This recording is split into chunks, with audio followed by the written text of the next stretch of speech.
soaring price of prescriptions has been a headache for lawmakers for decades. Governor Lamont recently suggested purchasing drugs from Canada as a way to help lower the prices. But there are bills in the House and the Senate right now to address the high cost of prescriptions and health care overall. This has been tried before, though. Will any of these plans gain some traction this time around? Joining me now is Representative Tracy Marra. She's a Republican from Darien, a pharmacist by training. Nice to meet you. We appreciate you coming here. So, having experience in the pharmacy world, what do you see as the biggest cost driver for consumers when it comes to drugs? Well, I don't think there's one particular issue that's the biggest. I think that the problem is there's a lot of unknown, right? When we look at how your prescription, how you are actually charged for your prescription, there's a lot behind the scenes that you don't understand. I think one of the things that we want to dig into this legislative session is trying to figure out exactly where those costs come from.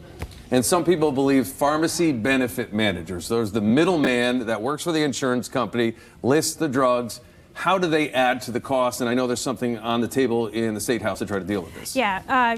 Unfortunately, the PBMs are the group that everybody loves to hate right now. Right. And, you know, and for good reason. Now, the start of the PBMs, and I think this is very fair to say, they really came from a very good place. When you're looking at cost effectiveness of medications, the start of the PBMs was to, instead of the manufacturer coming in to the doctors and pharmacists saying, our prescription is the best, you should really prescribe our prescription because of X, Y, Z, you know, the PBMs, or the starts of the PBMs, really could look at if you've got a whole series of medications, like, I don't know, for cholesterol or something. Right, so if you have five different medications, right, you got five different ones. You've got some that are once a day, some that are twice a day. The costs are different, and then where's the end game? Where does your cholesterol end up being? So that was a really good place for these PBMs in defining this cost effectiveness. However, now they've kind of grown into a different beast. Now, it's an industry of its own almost, right? It's an industry of its own, but now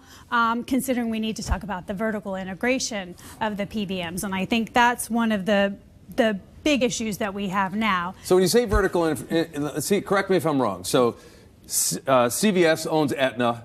They also own, Caremark as they own it, so that's their PBM.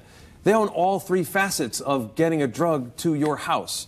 How can costs be controlled there? Right, and each of the big PBMs are integrated like that. You've got even the group purchasing, the people that deal with the rebates from the manufacturer, but then also to the pharmacies. I mean, sometimes it's CVS, but sometimes it's a mail order pharmacy. But then you even have clinicians that are involved in this, and sometimes even the distributors. So it's a whole massive integration. It needs to be streamlined so we can follow it, right, as a consumer? It should be, and that's one of the things I think we really want to take a look at, because, you know, the people that miss out on this are those that are outside of that, right? If you've got a pharmacy that is vertically integrated, they're going to be able to benefit from that buying power from that behemoth integration. Because they buy a lot more drugs as a big corporation. Right. And so then if you look at the pricing, of course, of these drugs, the PBMs are going to reimburse. So this is an example of why this is an issue. The PBM will then reimburse the pharmacy at the rate that the pharmacy can get when it gets that big buying power. Right. And if anybody else wants to be involved in that insurance, they keep the money in the middle, though, don't they? But they have to contractually agree that they will take those fees as well. And many times those pharmacies aren't able to get the drugs at the same price.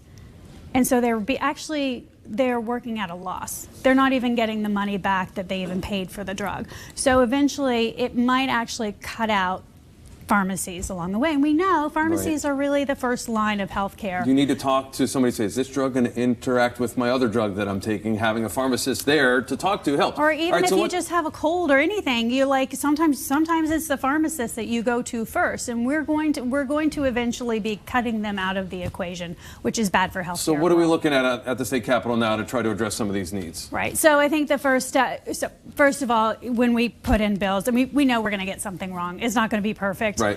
We would like to just inch forward and understand the transparency. So one of the things is looking at the reimbursement, making sure that the independent pharmacies or the pharmacies that aren't, integrated with these PBMs are also being reimbursed appropriately, I think is a very big issue.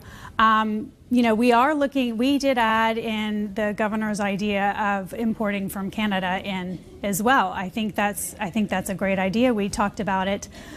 We have a prescription drug task force that we've been working with since December, and it was bipartisan, bicameral, 2 Democrats, 2 Republicans, and we had a whole group of people come in and talk. Again, it's not going to be perfect. Right. And now, is there a study coming out of that, or is there a piece of legislation coming out of that group? Piece of legislation. Okay. Yeah.